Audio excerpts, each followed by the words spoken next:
Afternoon, everybody. Thank you so much for joining us. Karen and Jim Nathan, once again, welcoming you to another wonderful program sponsored by Floridians for Democracy. We're truly honored to have you. Oh, yes, I am also. Sorry, he just poked me. I'm like, it's your turn. Yes, I have actually a list of everybody who's here and I can't see your faces.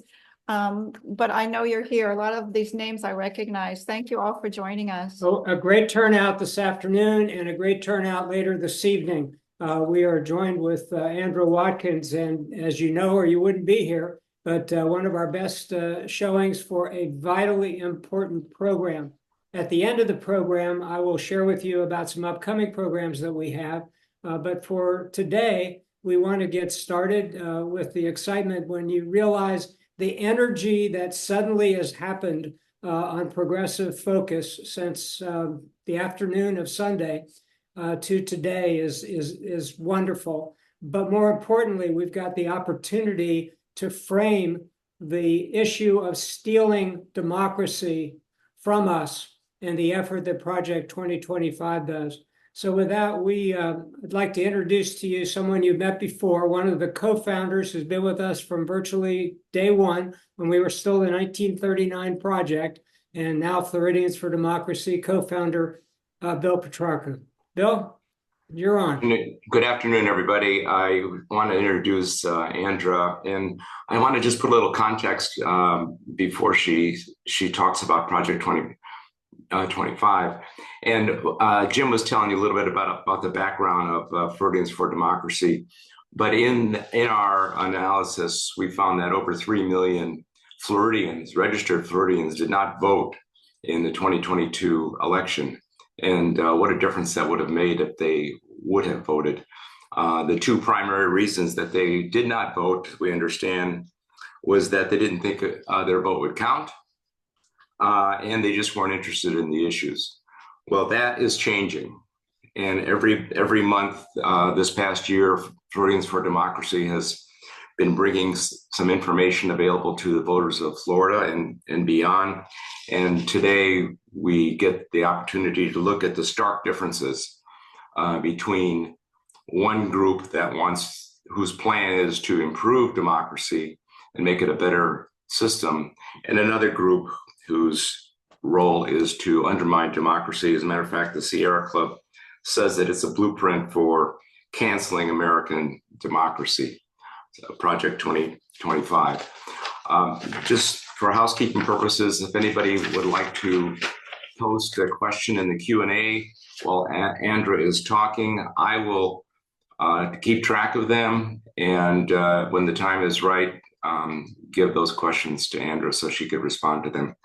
So Andra, she is the author of several books. She's one of New York Times best-selling authors, and she also is the author of the daily Substack called How Project 2025 Will Ruin Your Life.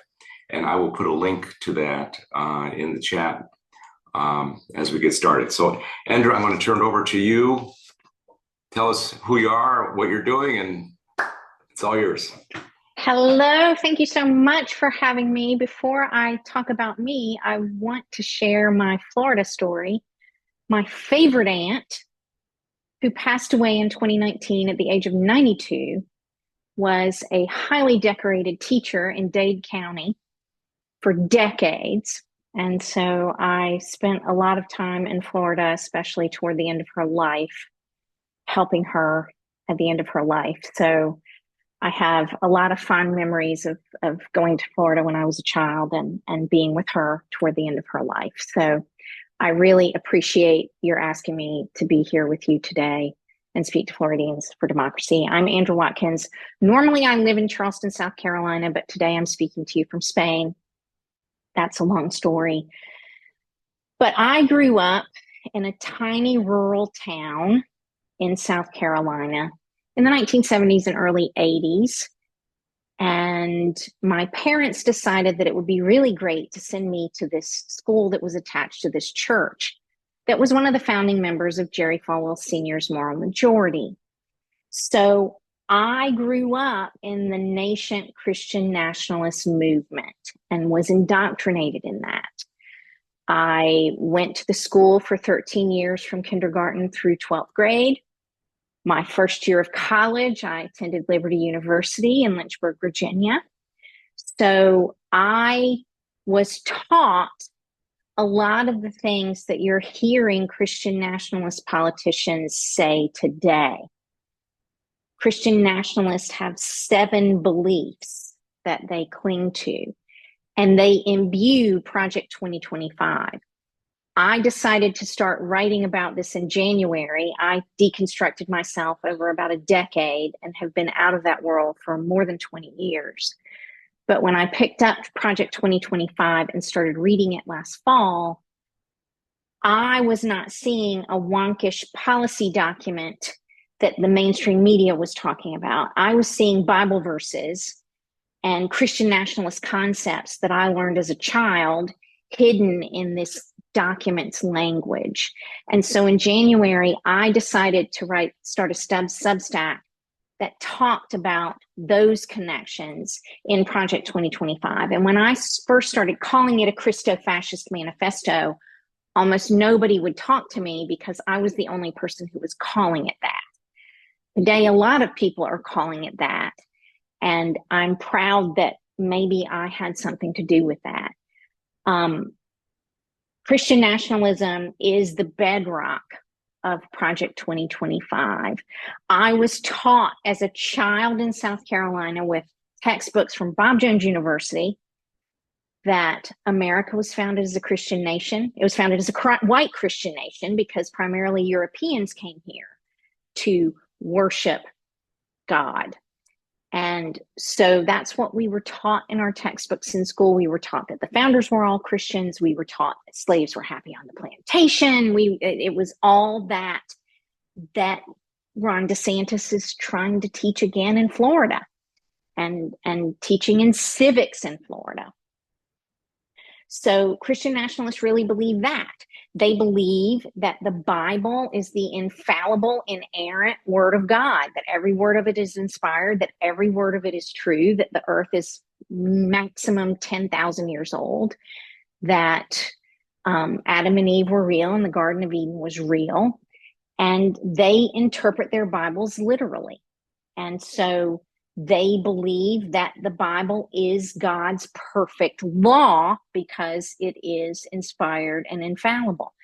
So man cannot make a law that differs from God's law. They believe they are commanded by God to force our laws to be like their interpretation of the Bible, God's law.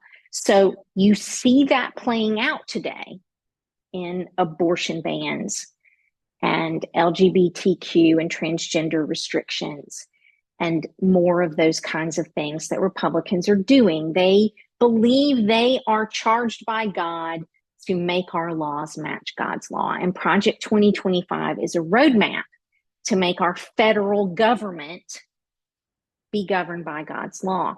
In some sections of Christian nationalism, they also believe that God cursed black and brown people in the story of Noah. And so I was taught that as a child as well. That is how the Southerners justified enslaving people during the Civil War and before the Civil War. So I was taught that from a pulpit in the 70s and 80s in South Carolina. So that did not go away because the South lost the Civil War. That's why Christian nationalism and white supremacy get along so well together, because a lot of Christian nationalists really do believe their Bibles say that. Christian nationalists also have a really hard time compromising because they believe their Bible is the truth. The setting out of God's law in the Bible is not, they can't compromise. They can't give any inches toward something other than that, since God's law is perfect. So they make really terrible politicians. And we see that playing out in Washington and in state houses and even in city governments and municipal governments around the country, of these people who believe that the Bible says this and this is what it says and I cannot give an inch in compromise because God demands that I serve him. Project 2025 was written from this perspective. It starts with 4 promises, and I don't know how familiar people are here with Project 2025 or whether you've read Project 2025, but the 4 promises are all girded in the Bible. So the first one is focusing on the family. The family is the engine of American life, and it's the most important aspect of American life. But their definition of family is the biblical definition of family. One man married to one unrelated woman, having as many children as God gives them without contraception or any means of preventing pregnancy. That is the definition of family that Project 2025 starts with very early on and carries throughout 900 and some pages of that document. So they will ban same-sex marriage. They won't just do that. They will also punish people for being single parents. Republicans in red states are already threatening no-fault divorce because in Christian nationalism, marriage is a holy covenant between a man, a woman, and God. So you don't just decide this is too hard and I want to not be married anymore and get a divorce. It should be harder to get a divorce to them. So they've already started threatening divorce in some states because of that belief system. They would also not look highly upon people who lived together and weren't married. So the ramifications of what Project 2025 would mean if they're fully able to implement it on families and households are really, really extreme. They also believe that the administrative state, as they define it, is too big, and they need to pull that back. And so that's where you get into all of the Schedule F discussions about firing all of these career civil servants and replacing them with loyalists to the president, who is a dictator. And they have set that up in Promise 2. Promises 3 and 4 deal with the blessings of liberty and how they take the Constitution and apply this conservative originalist slant to it. I liken originalism to what it's like to talk to someone who says, well, the Bible says that this is wrong. Well, I don't believe the Bible. Well, I don't care. The Bible is the truth. Well, you can believe the Bible is the truth, but I don't believe the Bible is the truth. Well, the Bible's still the truth. So you get into this very circular, cliched argument that has no end, where people just keep asserting these things that they can't prove to argue with you. And you're trained to do that in Christian nationalism. That used to be the only thing I knew how to do when I talked about my faith. Originalism is that, you can't ask God what the Bible means when 2 people interpret a verse differently. You can't ask God what God means. And originalism is applying that thought process to our Constitution. You can't dig up the founders and ask them what they meant when they wrote the Constitution. So originalism is applying that to it. So they have taken originalism in Project 2025 and defined the founding of our country as they want to define it, as a Christian nation, a Christian nationalist nation, where only Christian nationalists will have any sway. It's a really horrifying world that they want to build for us.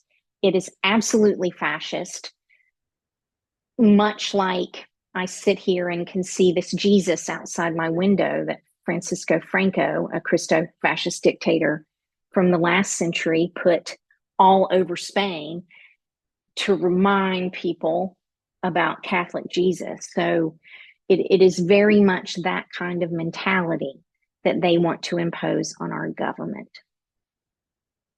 I started talking about Project 2025 on my site with pornography, not to titillate, but because I felt like it was the best example of how, if you did not grow up or have interface with a Christian nationalist world, you wouldn't understand what they were talking about. Over the course of 50 years, they've gotten very, very savvy at saying things that sound really benign. And they know what they mean, but we don't. So we just speed bump over it and say, oh, well, that doesn't sound so bad. And they laugh behind their backs at how stupid we all are because we don't know what they're talking about, even though they're telling us to our faces what they're going to do. And pornography is a really good example of that. In the foreword that Kevin, if you resist, we will kill you, Roberts, I never say his name without saying it that way now, wrote for Project 2025. He wrote a paragraph about pornography, that pornography should be outlawed. Pornographers should be arrested and jailed. People who produce it and consume it should be felons. It should all be outlawed. And most people, if you didn't grow up in Christian nationalism, would think that he was talking about your Pornhub and or your dirty movies or whatever, you know, you want to do. And they are, but from growing up in Christian nationalism, I understand how comprehensive that definition of pornography really is. Art is pornography, and you've experienced that in Florida with multiple books being banned because they have scantily clad or naked drawings in them, with the statue of David in Saratoga being, and pictures of that being pulled out of schools because they consider it to be pornographic because he is nude. I was not just taught that art was pornographic because it had images of nude people. I was also taught it was pornographic because the people who made art were perverts and they were horrible, unchristian people that we did not need to learn about. So Christian nationalists applied both of those definitions to how they would outlaw and censor art. I like to read smutty romance novels. And all of those would be porn under their definition of pornography. So the whole romance novel industry would probably, and movies for that matter, would probably be like a Kirk Cameron movie. And I don't know if you've seen Kirk Cameron or know who he is. He was on Family Ties back ages ago, but he is a big Christian nationalist. So he will not act in a movie opposite a woman who is not his wife and kiss her because he believes that's committing adultery, even though he's acting. So that's how extreme they take a lot of these beliefs that they have. So everything would be pornography to them. And the way that would impact our films and our theater and our arts funding, which Ron DeSantis also cut for these reasons, if he were honest, just recently in Florida. So funding those kinds of creativity is not something that this government would do.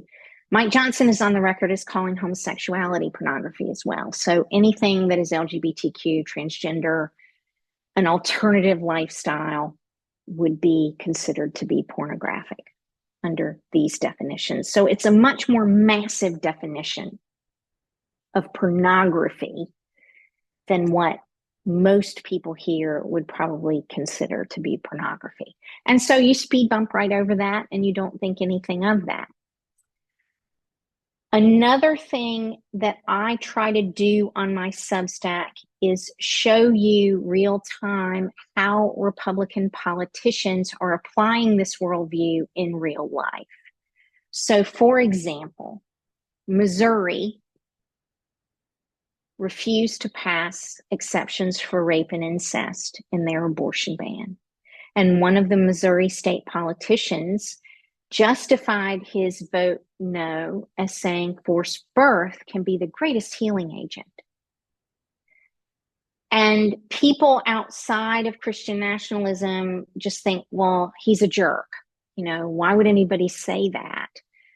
And so on my Substack and in my talks, I try to help people who come understand, pay attention to things like that they say, because what he's really saying is God is judging this person with this pregnancy that they don't want. God is trying to get their attention. He's trying to teach them something, teach them some lesson. And if this woman will just accept this pregnancy with joy in her heart, then it will be the greatest healing agent between her and God.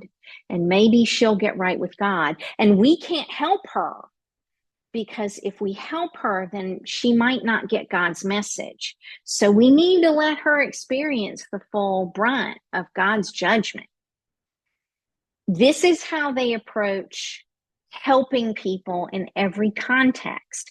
And one of the things that Project 2025 calls for, that is already happening in red states like Florida, is transforming our welfare system into religious indoctrination for assistance. We have a long history, especially in the South, of not funding that kind of help and having religious groups fund it. But this plan would have the government taking taxpayer dollars and funding faith-based organizations who would tell people, if you want to stay in our homeless shelter, you have to come to this Bible study every day, and you have to go to chapel, and you have to check in with this person who's not a therapist, doesn't have any licensing or qualifications to help you, but they're going to pray with you and read the Bible and point out what your sin problems are that landed you here in this homeless shelter. So maybe you'll get right with God. I've even found examples of people being kicked out of homeless shelters like this because they got jobs that conflicted with chapel services, and the chapel services were more important than the jobs. And so they were kicked out of the homeless shelters. So that's the extreme that Project 2025 would force upon people who need that kind of help for homelessness, which they have now criminalized, for addiction, which Clarence Thomas targeted as the next thing they should criminalize, for mental health problems, for spousal battery and abuse, any of the things that we think about, food banks, any of that would require this kind of indoctrination. And I have an example on my Substack to back that up, of a city official in Dane County, Wisconsin, who said, sin is the root cause of homelessness, and I'm not voting to fund this secular homeless shelter because I'm not sure that they're getting to the root cause, which is sin, and we need to be going through the Bible with them, and we need to be doing all of these things that I just said. So they're not hiding that they want to do these things and force people into this kind of indoctrination for welfare assistance to qualify for that. They also have every intention of dismantling the Department of Education and turning all public education into religious indoctrination in a Christian nationalist manner. And we're seeing that happening in red states around the country as well, with things like Louisiana's law to post the 10 Commandments in schools. And Florida has paid teachers bonuses of not a small amount of money for sitting through Christian nationalist civics classes and civics training to teach this revisionist Christian nationalist civics with Bible stories, with examples from Christian nationalism, underpinning the teachings that they would be doing in Florida public schools. So Project 2025 is already there, and you're already living a lot of these kinds of goals that they have for you. I have been writing this week about how Project 2025 impacts women, because we've seen how abortion bans are harming and killing and permanently disabling women in red states around the country. As sad and as unfortunate as an abortion is, women should have the right to make those choices for themselves. But Christian nationalists use this set of Bible verses to decide that the sperm and the egg, once they unite, is a person. And fetal personhood is the definition of a person in Project 2025. They intend to protect life from conception, which is sperm and egg unite and are fertilized, to natural death, which also impacts states that have passed right to die legislation. They want to do away with all of that as well. And I don't think Florida has that, do they? But 10 states do. So the impact on women or people who can be pregnant, or anyone you know in your lives, daughters, granddaughters, wives, nieces, sisters, it is horrific. And they don't just apply that to outlawing abortion. Alabama's ruling in the IVF case is a bellwether of what they will do with IVF. If they win in November, they will outlaw IVF because they believe that all of those embryos are human beings. And so they don't want people to be doing IVF. And today I wrote about how they will outlaw contraception, including the birth control pill. And I went through their language in Project 2025 about how they define an abortion drug and want to use the Comstock Act to outlaw the shipment of abortion drugs. And then I went into a different place in Project 2025 and showed that an abortion drug for them is anything that creates an unfavorable environment for implantation in the uterus. That's how they define an abortion drug. So I went to a far-right pro-life website, and oral contraceptives, birth control pills, are listed as abortion drugs or abortifacients by these groups because they believe they prevent a human being from implanting in the uterus. So when Republicans won't support guaranteeing access to IVF in Congress, when they won't support guaranteeing and enshrining the right to access to contraception into federal law, they're making a big statement about what they intend to do to the rights and bodily autonomy of people who can be pregnant if they win in November. I'm not being hyperbolic to say that they will outlaw all contraception if they win. And you can go to my Substack and read my post today to follow the breadcrumbs for me to make those assertions. But it's even more insidious than just wanting to force women to give birth. I grew up in an environment where my only option as a woman was to marry a good Christian man as young as possible. If I wanted to go to college, I needed to go to a Christian college so that I would meet this good Christian man who was probably going to be a preacher. And I needed to work on my gifts that would help me be the best godly Christian wife for my preacher husband. Once we got married at 20 or 21, I actually did get married the first time at 22 to my good Christian husband that I divorced at 27. But, that is the vision that Project 2025 presents for women. They don't want women working outside of the home. They don't believe women need educations. They want women to be having as many children as possible, as young as they can. And part of this is coming from the billionaire class who funded Project 2025, who believe in white replacement theory and believe white people need to have more children because we're being replaced. So they go together nicely with these beliefs. So it's a convenient partnership for them to come together and try to force women not to have careers, not to work outside the home, to be completely dependent upon their husbands.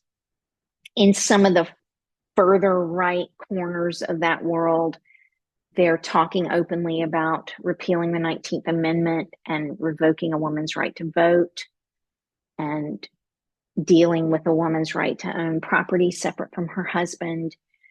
So these aren't hyperbolic conversations. They would have been considered crazy probably even 4 years ago, but this group feels emboldened, and now they are openly talking about these things and why we need to do these things. Charlie Kirk, even at the last CPAC conference, said that contraception messes with women's brains. It screws up women's brains. So women don't need to have it because it screws up women's brains. So they're openly saying these things in public forums.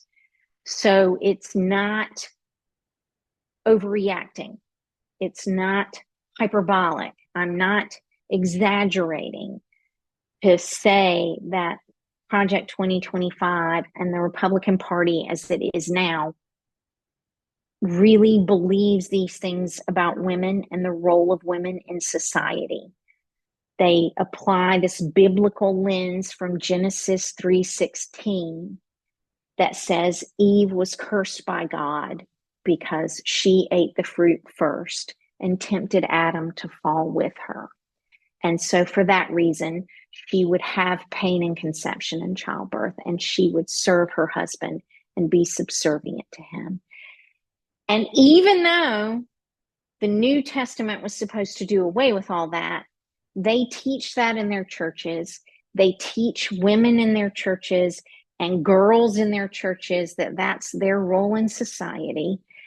And they intend to force that role in society onto all of society with Project 2025 if they win. Have I talked enough? Do you have questions that you want to ask so that I'm not talking so much? Or we have a couple questions that might lead Okay. you to a couple other topics. The first question is, how can Christian nationalism oppose abortion when abortion is not mentioned in the Bible? Well, they point to a psalm where David wrote about how God knew him in the womb. And they use that as justification, even though the Bible doesn't talk about abortion. They use that verse that God knew David in the womb to say, well, so he was David in the womb. He was already a person. So therefore, we can't abort human beings in the womb. They ignore the verse in Genesis that says God breathed into his nostrils the breath of life and man became a living soul. I personally believe the breath is the soul, and the Bible says that. If we want to point to things in the Bible about when life begins, I don't really think that's what we should be doing to make laws for everyone. But they ignore that and come up with their own breadcrumbs based on that verse in Psalms that David wrote.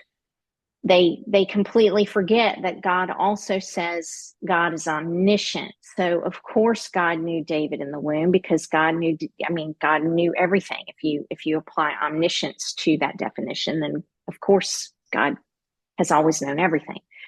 But they don't think that big. They're very literal in how they interpret these verses. Another question for you.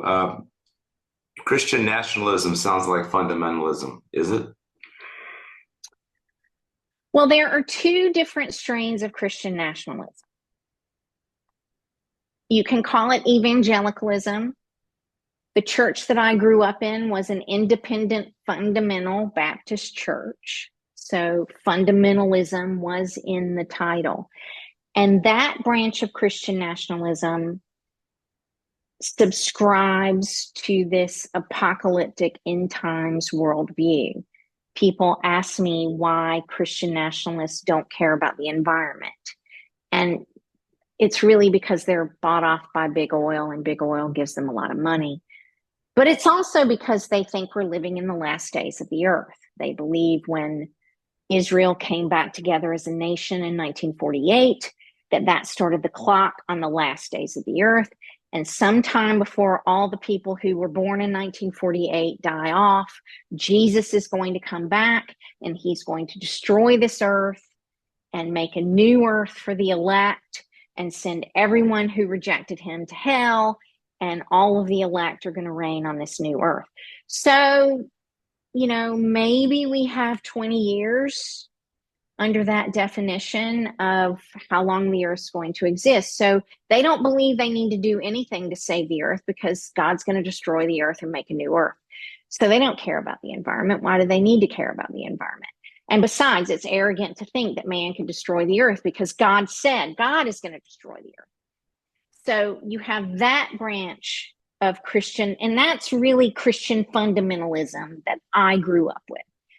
But in the 90s, you started with the dominionist Christian nationalists, the Seven Mountain people, who believe that for Jesus to come back and create this new earth, they have to capture all of the seven mountains of leadership on the planet and create this perfect world that Jesus can then come back to. And so Project 2025 to me is more of a dominionist Christian nationalist document because it is their moonshot to turn our government and our country into that kind of Christian nationalist sphere that, okay, so we conquered the US. Now we need to export this stuff to Europe, which the Heritage Foundation has already been doing. So they have two different modes of thought, and dominionists really aren't fundamentalists, they're dominionists. So same doctrine, same set of beliefs about the Bible, and same inflexibility, unwillingness to compromise, different views of how the world ends. This is from an individual who recently posted 31 points about Project 2025. And he has since gotten some pushback about the first 3 points and wondered if they are really in the 900-page document. And the 3 points are: 1, end no-fault divorce. I know you talked briefly about that. 2, complete ban on abortions without exception. And 3, a ban on contraceptives. I know you touched on those 3 things, but maybe you could reiterate, are those really in the 900-page document? They don't spell them out that specifically. Christian nationalists are very good at using language that they know what it means amongst themselves, but you don't. So they spend a lot of time talking about the importance of the family and the importance of marriage. Kevin Roberts has said, and I was saying this months ago when I started writing about Project 2025, Project 2025 is a policy document. It's public. They put it in the public domain. So they don't care that we know what it says. But they also have a tactical document that's like their football playbook that they don't publish anywhere. And so we can see what's in that tactical document by what red states are doing, what the Alliance Defending Freedom is suing over, what kinds of lawsuits they're bringing. That really reveals what their tactical document says, because they're not going to be stupid enough to say we want to outlaw divorce in a policy document. They're going to talk about how important the family is over and over and over and over and over again, which is the Bible definition of family, and that's the only family that they will allow. But in their tactical document, they obviously target no-fault divorce because several red states and red state legislatures have proposed legislation to end no-fault divorce in their states. None of it has gone anywhere yet, but they're starting to propose that. So it isn't true to say that Project 2025 says they would outlaw no-fault divorce. But it is reasonable to say in their tactical document for Project 2025, based on what red states are doing, they will probably outlaw at a minimum no-fault divorce. Because, and you can cite the different pieces of legislation that have been brought up. I know Oklahoma has brought up one because the guy's name is Dusty Devers, and he also brought up this huge porn legislation. And it's such a good porn star name, Dusty Devers, that I laughed a lot about that.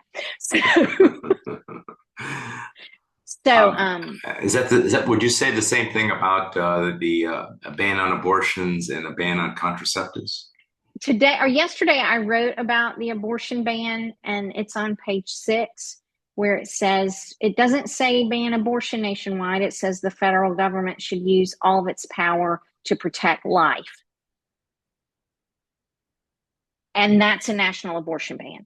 You know, so they're very good at saying what they mean for their base so that their base understands, well, they're going to ban abortion nationwide. But then if you try to call it that, they're going to gaslight you and say, that's not what that says. But it is what that says. You know, the national abortion ban that they're calling for is on page 6. And then today I went through how they would outlaw contraception. But they don't specifically say they would outlaw contraception either. They want to outlaw the shipment of abortion drugs. And they do say that. But once you go through the gyrations of understanding that they believe the oral birth control pill is an abortion drug, then they will be outlawing contraception. And a individual had mentioned that you recently wrote about the impact on veterans from Project 2025. Would you talk a little bit about that? You've got quite a few veterans in your group, don't you? Right. So several things are really alarming for veterans. My father's a veteran and uses the VA exclusively for his health care. So it's hard for me to read those sections and not be really angry. Project 2025 calls basically for privatizing the VA and putting veterans through this Medicare Advantage type program for veterans, which if any of you use Medicare Advantage, sometimes it works, sometimes it doesn't. I know people have good experience with it. I know people have bad experiences with it, but it is a private sector program that is not administered by the government.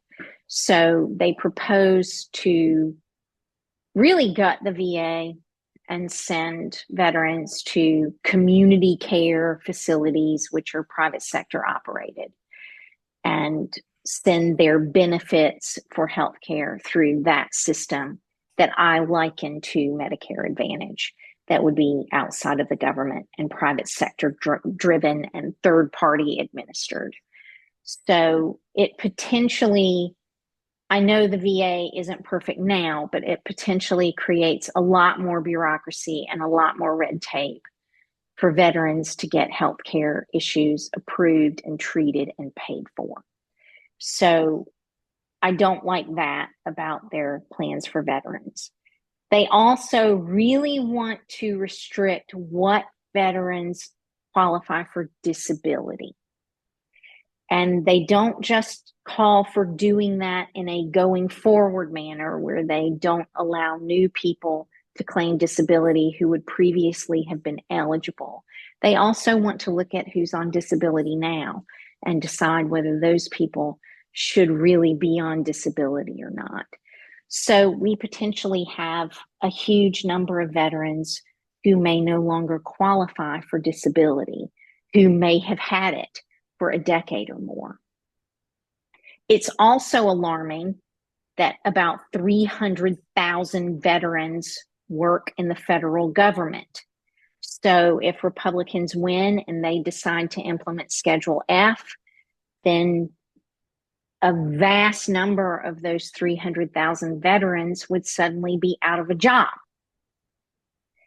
and maybe not be eligible for their pensions or not be fully vested in their pensions and would not be able to take their benefits in a portable manner. So it's alarming that they would do that to that many veterans and put them in a position of being out of work en masse when a lot of them may have very similar skill sets that would be difficult to find jobs immediately in the private sector. On top of that, it's alarming that the Supreme Court ruled that homelessness is a crime because about 40,000 veterans, the last number that I have is from 2023, are not housed. So putting that many veterans out of work, taking who knows how many veterans' disability away, and then criminalizing not having a home if you lose your home because of those things that happen to you. And then your only option for getting help is to go to the gospel mission and sit through Bible classes and religious indoctrination to have a roof over your head because you can't camp and you can't, be outside. And if you violate those laws in some places, they're going to make that a felony eventually, then you can't vote. So it's just a really horrible cascading set of impacts, not just for veterans, but that's just an example of what could happen to veterans. They also want to do away with providing abortions at VA clinics. 6.8% of active duty military personnel reported being sexually assaulted in the last report that they did, which was fiscal year in 2023. They do it biannually. So 6.8% of people in the military, and of course that was hugely more women than men, reported being sexually assaulted. Women who are captive can be sexually assaulted. That these people are putting their lives on the line and then would be forced to give birth because they were raped and assaulted while serving our country is unconscionable to me, but that is what Project 2025 would do to our active duty troops if it is enacted and if Republicans are successful. And they would also do away with all gender reassignment surgeries and gender transition treatments that the military have provided, much of which they've spent about $15 million on that in a decade. And 3/4 of it they've spent really just on mental health care, not on surgeries. It's more helping people who have gender dysphoria cope with the mental ramifications of that and have their mental health issues addressed, that they came and said, I want this help. And so our government has generously helped our active duty troops deal with those things. And so they would do away with all of that. So it's a huge impact on veterans. And I think Trump has even talked about reinstituting a draft. I mean, there are all kinds of things like that that aren't in Project 2025 that he just says, and who knows whether any of that would happen or not. So in our Constitution, there are prohibitions requiring religious to separate the government from religion. How does Project 2025 talk about circumventing those safeguards that are in the Constitution? They don't. Christian nationalists and the Heritage Foundation, because they use originalism, which Leonard Leo came up with, to redefine what our Constitution means and what our founders supposedly meant when they wrote it. So James Madison was the founder who wrote the most about separation of church and state and the Establishment Clause of the First Amendment. And when he was in the Virginia legislature, he introduced a bill that was very much separation of church and state, because a Baptist minister was being persecuted in an area where there weren't very many, it was more Presbyterian and other religions. And he was very adamant that different denominations needed to be free to worship however they wanted.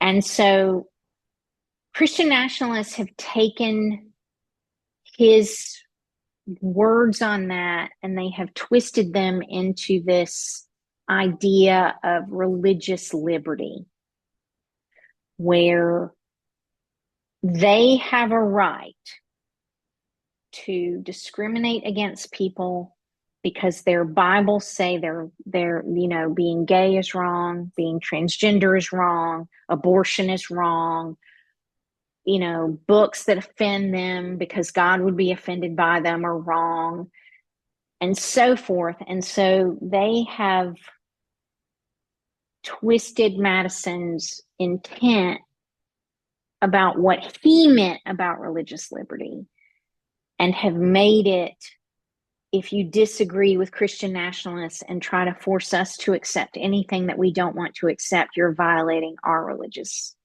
liberty and our conscience rights. They had a whole office on that during Trump's administration. So their intent with Project 2025 is to make Christian nationalism our national religion, and our government would be undergirded by that. They don't say that outright, but in everything they propose, biblical marriage, LGBTQ lifestyle and choices and trans is all wrong. Abortion is murder. Euthanasia is wrong. People need to die when God decides they die. People need to work hard, and they don't need to have help. If God decides to bless them with something, then God will. It's all that kind of mentality that undergirds Project 2025 and Christian nationalism. So does the document, two things. One is you talked about a tactical document. Is that something you've seen, and is it in the public domain? No. Kevin Roberts has talked about it. He's bragged about it. And so periodically on my Substack, I'll spend a week talking about Project 2025 happening now. And I will go through different red state laws that have been either proposed or passed that I believe are part of that tactical document, because they mirror policies that are outlined in Project 2025. The Chevron decision, for an example, we can go through some recent Supreme Court decisions right now that were all Project 2025 happening now. The Chevron decision, Chevron was targeted in Project 2025 as needing to be overturned. So the Supreme Court just did that less than a month ago. So that is a primary example of how they tactically decided we're going to find the right case and we're going to bring it in the right jurisdiction and we're going to get it up to the Supreme Court that we've put in place to overturn this law that we don't like. So that was all the tactics. But Project 2025 just outlined this general policy about overturning that decision because they didn't like it, because they don't like the regulations that the government can do because of it. And they wanted to overturn those and make our government incapable of functioning. So the Supreme Court did that. The Project 2025 also calls for a unitary executive who's not a president, who the government runs at the behest of the president and everybody works for the president. And the president's agenda is all that matters. The attorney general reports to the president and does what the president wants. There is no independence. The FBI works for the president and does so everything goes through the president, and the president is a dictator. And that is how Project 2025 is laid out. So when Trump asked about presidential immunity and the Supreme Court didn't immediately say, that's ridiculous, we're not even hearing that, I said, oh no, this was part of their tactical document too. And then, of course, they made the decision they made to make our president essentially a dictator or a king and be above the law. So they've already made it possible, should Trump win, for him to come in on day one and be very, very, very effective, surgically effective, because he has all the powers he needs from Project 2025, starting as soon as he's inaugurated. Is there any discussion or in your experiences with the Christian nationalist movement about non-Christians, and what is going to happen with our Jewish citizens and our Muslim citizens, for example? Project 2025 does not specifically condemn other faiths, but Christian nationalism is the only faith that they care about. In the immigration section, if I were a Muslim, especially if I were a naturalized citizen who is a Muslim, I would be very concerned, because they don't want to just deport people that they believe are here unlawfully. They want to get rid of people that they don't want here because they are from a different culture, because they have a different faith. So I would be very concerned in those communities about the immigration section and how eager they seem to be to deport hundreds of thousands of people very quickly. I can tell a funny, and it's not funny, but it's a story about that myself. My husband, we don't have the same last name, and he's part Irish and part German Polish. His father was Irish. So when they came through Ellis Island, they shortened his name from Maher, M-E-A-G-H-E-R, to Maher, M-A-H-E-R. And we found out that that was also an Arabic name in 2020 before Trump was done, because we put in applications to renew our global entry cards. And I got mine in 3 days, and his took 5 months because they flagged it for being a possible Arabic last name. And if you saw my husband, I mean, he looks Scandinavian. I mean, there's not an ounce of Arabic there. So, but that they were just applying names to flagging things was very alarming to me. And I would expect them to do a lot more of that kind of thing should they come to power again. I've had readers also ask me who are pagan or who practice Reiki or yoga or meditation or any of those kinds of practices, Buddhists, Hindus, all of that. I mean, they would not look kindly on any of that. I look at how long it took the state of Alabama to allow schools to teach yoga poses in school for relaxation, and how many restrictions they put on it so that it couldn't be religious, and how my mother sent me a book about how the yogic breath was breathing in demons, and I was demon possessed because I practice yoga. They believe things like that. I can't stress enough that they don't believe in secular therapy. They don't believe in secular, pharmaceuticals for mental illness.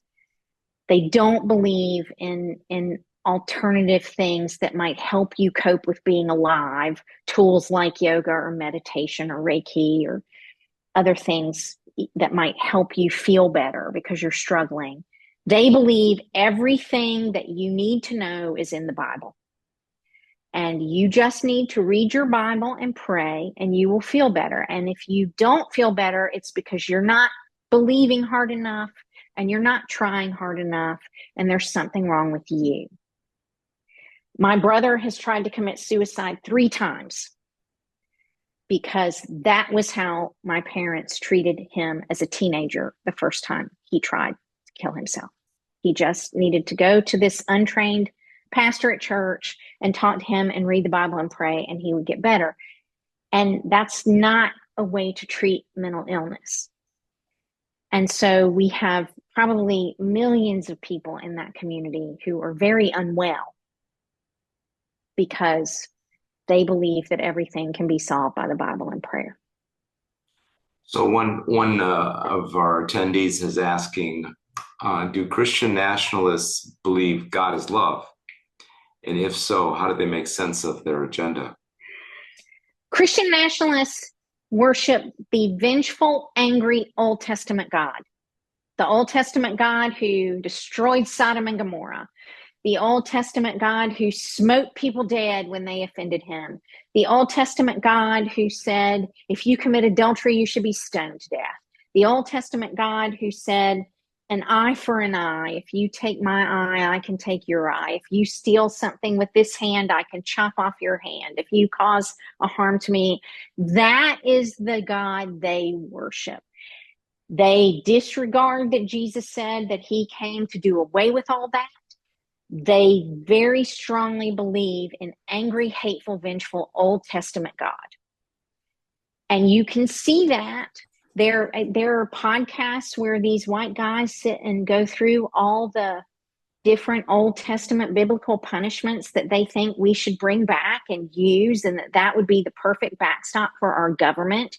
So when I hear Donald Trump talk about executions on TV and things like that, I'm horrified because I know what they're going to use to do that. They're going to use this list from the Old Testament of all these gruesome, horrible deaths. And Fox News will probably just eat that up. But it's, that is who they worship. So God is not love to them. God is vengeance. God is justice. They view the government. They point to verses in the Bible to say the job of government is to be God's avenger. And if they control the government, then they're God's avengers. And on a different topic, what does the Project 2025 mention about military generals and reporting to the president? Do they want to reduce the number of generals? What's their take on the military? Well, the military, the president is the dictator. So the military follows the president's agenda. I don't know how many times they say the president's agenda in Project 2025. It's a lot of times. So the military would follow the president's agenda, and military leadership, the 4-star generals and the people who report directly to the president would have to serve his agenda. So if the president ordered them to kill his chief rivals under Project 2025, that's the president's agenda. So they would be required to do the president's agenda. I have not read, and it may be in there, but I don't remember them reducing the number of generals. But it is very much, the military does not operate under a separate paradigm. They are there to carry out the president's agenda. Whatever the president says the president wants is what they are there to do. And so what are the weaknesses of this kind of thinking, and how do we combat it besides, voting against it? What else can we be doing? It is a waste of time to try to convince any person who is a Christian nationalist or who is in MAGA world to change their minds at this point. People like my parents who are still caught up in that have been given so many off-ramps. You're never going to change their minds. What I am encouraging people to do is to find the people in your communities who are still persuadable and ask them what about freedom matters to them, what about America is important to them. Some people are veterans, and so the pieces that attack veterans would help them understand how this is a bad agenda for them. Some people are women. Some people are gay. So it really depends on who you're talking to and what their issues are as to what pieces of Project 2025 you would pull out and explain to them how, if this were implemented, it would ruin their lives, or it would ruin the life or lives of someone that they really care about. That is how I approach my work. So I try to give people talking points on these different aspects of it so that they can talk amongst themselves in their communities and deploy these different examples of how Project 2025 would ruin a person's life based on what they say they care about. And people are having success with that, and they are persuading people with that kind of approach. I still believe between people like you talked about, the millions of Floridians who were registered to vote but didn't vote, for example, in the last election, a number of those people are in that camp, and you're trying to reach people like that, and you're trying to get people who aren't registered to vote to register and vote. And those are the people that we need to be targeting with this information and helping them understand why voting is so important in this election, because we are literally voting to not live in a Christian nationalist theocracy when we wake up in January. So this Project 2025 sounds like a confluence between greedy capitalism and Christian nationalism. Well, Charles Koch funded a lot of the document, so he's one of the awful billionaires who's behind it, but there's also the Ziklag group of Christian nationalist billionaires who are involved, and a lot of the oil and gas industry in Texas, a lot of those people, the U-Lines in Wisconsin, were involved in funding it as well. And it's really a horrible thing that all these people will destroy democracy so that they don't have to pay taxes. But that's really what they care about. You know, the billionaires, if you look at the anti-regulation pieces, they don't want any regulation at all on their businesses, and they do not want to pay taxes. And they want the right to destroy all federal lands and go in and drill and extract all the minerals and rape and pillage everything. They want those contracts from the government so that they can make more billions of dollars that they don't need and that they won't pay tax on. And they'll use all the people that they're turning into criminals, between, you know, homeless people and addicts and people who violated the law somehow that have ended up in the prison system. And they'll use those people to do a lot of this work for nothing, as enslaved labor. So they have their whole plan from the billionaire side of how they're going to keep making all this money without the government interfering in it and never pay any tax on it, and what they're going to do to make most of us serfs in service to that. But throughout history, religion has been one of the primary ways that people who crave that kind of power subjugate people. So Christian nationalists are happy to partner with them to be the muscle that enables them to be able to do that kind of money making and profit making. So we've heard that the Republicans, and especially President Trump, is saying that he's not familiar with this document, and this is really from a group of far right-wing people. Is there any correlation between the Republican Party and the Project 2025? Well, a number of people have shown a video from 2022 where Trump praised Project 2025, and he knew all about it. Project 2025 was published, I think, in April of 2022. So it was soon after it was published that he was praising it in a group talk. So of course he knows about it. I did a bunch of research a couple of weeks ago, not just to tie it to Trump. CNN did that, where they found 140 different contributors or something like that who worked in his administration and in jobs like chief of staff, people in the White House. I mean, there's just no way that he could say he doesn't know about it unless he's really as demented and not with it as I think he is. But, you know, of course he knows about it. But I went even further because I don't like to talk about Trump. I think we spend too much time focusing on him.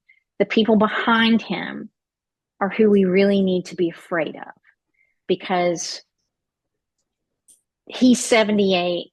He's not in great health. He's not going to be around much longer, most likely. But the people behind him are very radicalized and very ruthless and strategic and tactical and calculating.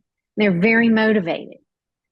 So I went through with a group of readers who volunteered and tied as many connections as I could to the contributors and the Republican Party.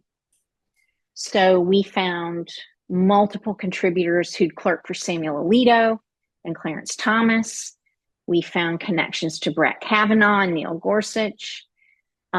We found connections to a long list of Republican politicians, lots of connections to Ron DeSantis when he was in Congress.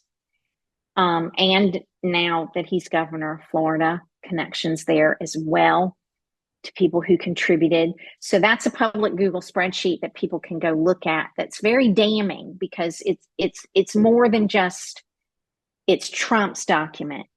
This is the Republican Party platform. And I think the Google spreadsheet makes that pretty obvious. And that's an entry on my Substack from 2 Fridays ago, I believe. And there's a link to that Google spreadsheet in that post, and people can just scroll and read about all these different people and how they've worked for Republicans and the kinds of things they've done for the Republican Party. So what do you think will happen if for some lucky reason the Project 2025 is rejected in November at the polls? What will be the next steps for the people behind it? Well, they will continue to try to implement it through the states that they control, which is why it's so important. What you're doing is so important, because trying to break these strangleholds that Republicans have gotten on states like Florida and flip them, if that's even possible, are really important to turn back this tide. I mean, we may very well be successful in defeating this at the national level in November, but they are coming at this from multiple levels. They're capturing state governments and they're implementing it in their states. I mean, Texas is already a Christo-fascist state, living under a lot of Project 2025's policies and positions. So red states will continue to go in that direction, and they'll continue to try to challenge the federal government about things that they don't like and use the mechanisms that they've built to do that. But they've also been working for more than a decade to hold a new constitutional convention. So they've been attacking this from multiple points of view for a long time. And I have a Substack entry about that as well. It's several months old, but they have 20 some states. They need 36 to sign on to call a constitutional convention. So they have 20 some who have agreed that we need to have one. So if they can capture enough states, then they would call a constitutional convention and implement Project 2025 that way.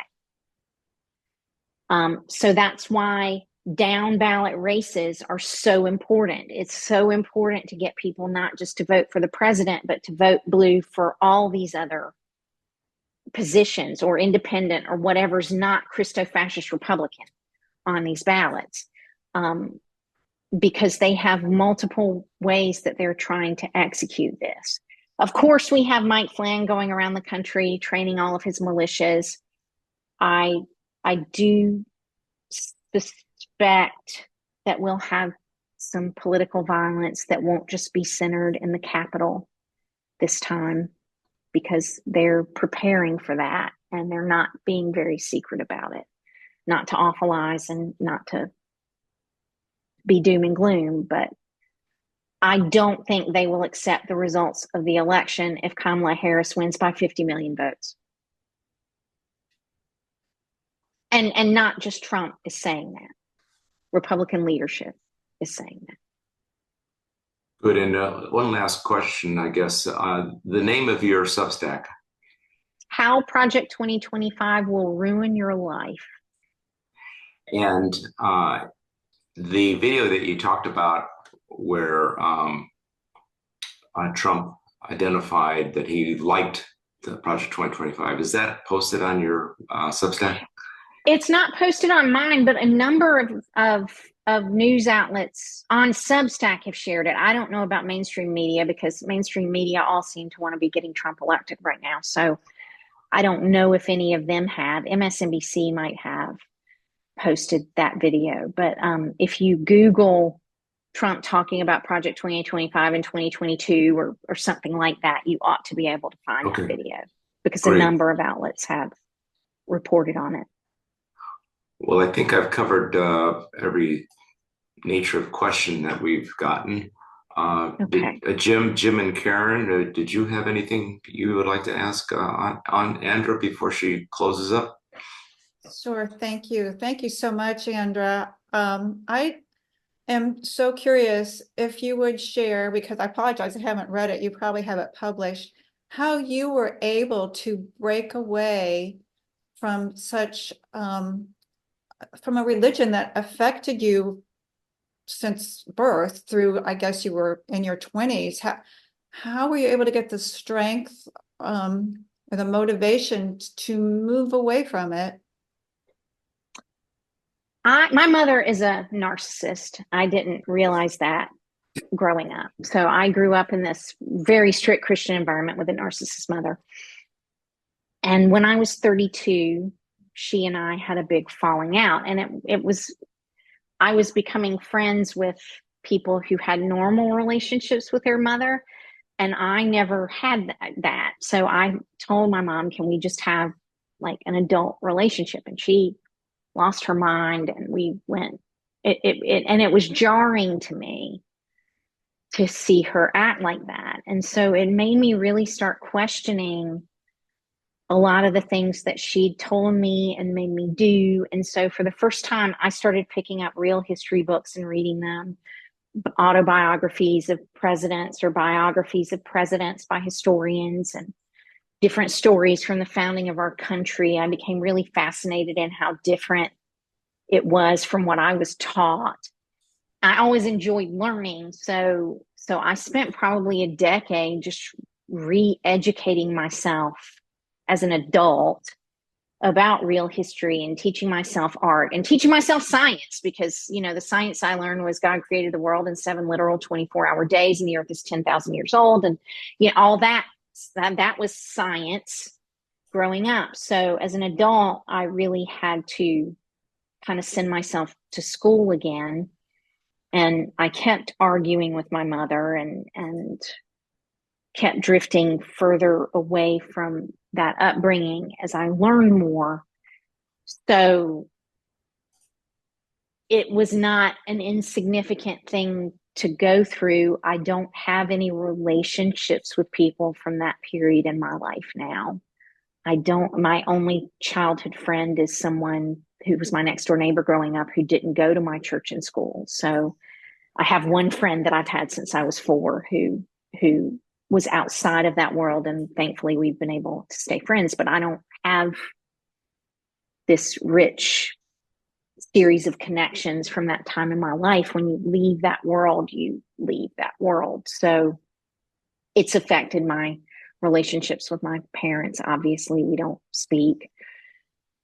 So it takes a great deal of strength, and these communities are designed for your whole world to revolve around them. So once you start trying to leave or questioning things, those ties and ropes and knots start pulling on you, and it's hard. It's really hard. So a lot of people don't do it because it's so hard and they give up. Mm-hmm. I'm glad I didn't give up. And I've certainly proven to my parents that their investment in this education paid off and that I learned a lot because I'm educating so many people now about what they mean when they say things. So I'm not, I mean, I'm grateful for that upbringing and I'm really grateful to be out of it. Well, we are so grateful to you for sharing. And obviously, what you went through was very painful, if not traumatic, perhaps. Um, and I guess if it weren't for you having gone through that, we would not have an insider's perspective that you were able to share with us tonight. Not only did you share with us what is actually printed, but how to translate what is not printed. You're able to read that other language and translate it for us into messages that we didn't know about. And so it's even more urgent. You've made it even more urgent and more serious for us to understand. Thank you. Thank you so much. Well, thanks for having me. So staying on the personal side of this, Andra, that same strength and perseverance has to be going on today. This is a party of retribution, a party of power, a party of strength, a party of white male domination, telling women how they're supposed to think and live, and telling others that don't fit their model how to think and live. What kind of fears and emotions and pressures are on you personally as you get deeper into this journey and become more visible?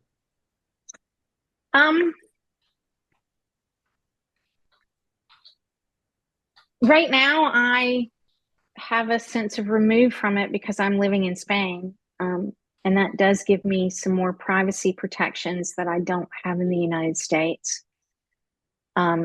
When Mike Johnson was elected Speaker of the House, I had been back from Spain for about a month. And I spent 2 weeks having so much PTSD from looking at him because he was every smug, sanctimonious man that I grew up with. It was just really hard to think I've worked for 2 decades to have the life that I want. And now here these men are coming back to put me back in that box. So my husband was like, just go back to Spain and, you know, you have things you're working on. And so he's living in the US and I'm living here. And part of that is for my mental health as much as anything. So that is one way that I've been able, I have the privilege to do that, but it is one way that I've been able to cope. No, we're thrilled that you're able to cope. We're thrilled that you've continued to do this research. We know you went to Spain for immersion for a fiction book, and now this has become your reality focus 24/7. And we're thrilled that you've come across the ocean with us this afternoon. I thought 100 people would probably pay attention to this when I started. So I'm really grateful for you. I'm grateful for all the people, all the Americans and people around the world, because people all over the world read this Substack who are taking this seriously. Right. You've been adopted by lots of different organizations and groups. Even the Lincoln Project has put all your material up on their website. So you're hitting a lot of different places. We've had people in the chat that have asked about the recording of this. It has been recorded. It will be repeated today at 7 o'clock. If you have friends, people that you want to have sign in for that, go to floridiansfordemocracy.org, floridiansfordemocracy.org, and go to the event page. And on the event page, it'll have today's event, and it'll have also a place where you can register for the 7 o'clock tonight. And if you want to watch it again, you're welcome to do that. And if you have friends that can't make it at 7 tonight, this will go up, as Rich said earlier, it'll go up on the Florida Veterans website, and it will also go Florida Veterans for Common Sense, and they do have a lot of that. And it will go up on Floridians for Democracy's YouTube site as well. So there'll be plenty of opportunities to hear this. Thanks to everybody. I do want to share with you a little bit about what's coming up. Late August, we don't have a date yet because we want to get the right presenters, but it'll be after August the 20th when the primaries occur. We want to share with people about in Florida specifically where there may be flippable House and Senate seats, not with the idea that suddenly we're going to change the whole makeup of the Florida legislature from being so lemming-like, but we can maybe have an impact on changing it from being a supermajority.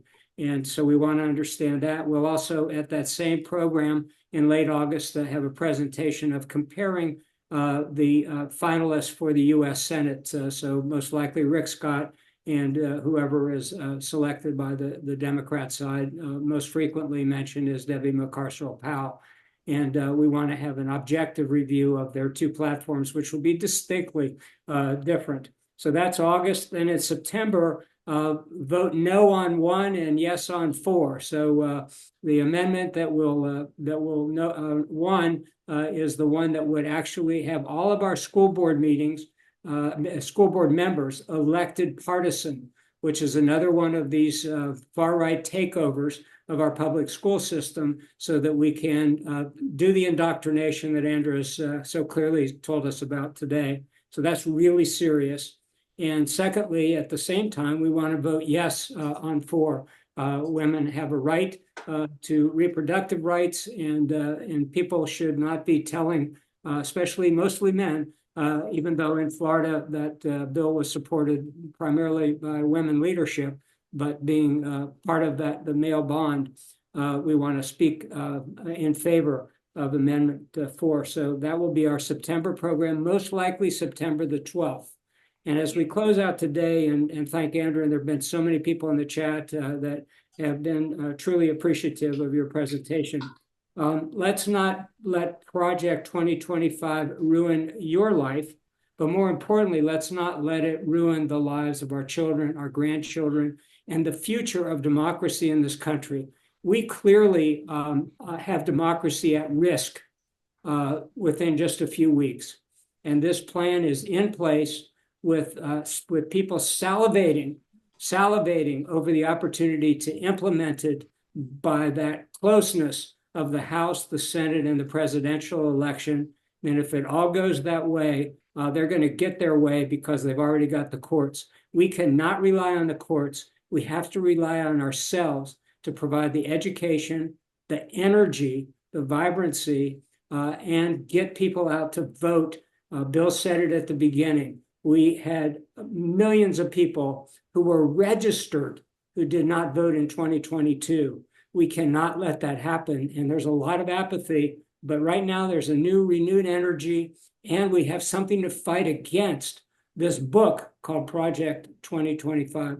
Andra, thank you so much. And for all of you who tuned in today, Floridians for Democracy is so appreciative. If you have not joined our journey, all you need to do is go to our website, and there's a place where you can sign up, tell your friends about it.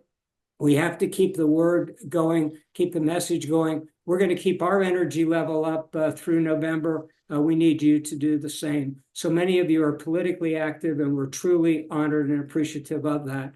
So on behalf of Floridians for Democracy, on behalf of the Veterans for Common Sense, and especially on behalf of Andra, thank you so much for being with us, and best wishes to everybody. Tell all your friends, Project 2025 will ruin your life if we don't speak up, speak out, be committed. We cannot be silent. That's what happened in the 1930s. They came for others, but not for us. They'll be after us if we don't cater in. And even if we do cater in to what they want, if we don't do it the way they want that particular day, we might be out of sync, and then we're out of a job. So many messages today. Let's be proud and excited, work together. Thank you very much. Thank you. Thank you. Thank you. I'm sending you a big hug. Big hugs from lots of people. All right. And Bill, thank you very much. Thank you. Thank you, Andra. I'm going to sign off. Thank you. Thanks for having me. We'll be back at 7. Okay. Bye-bye. Bye. Bye, Andra. Thank you very much.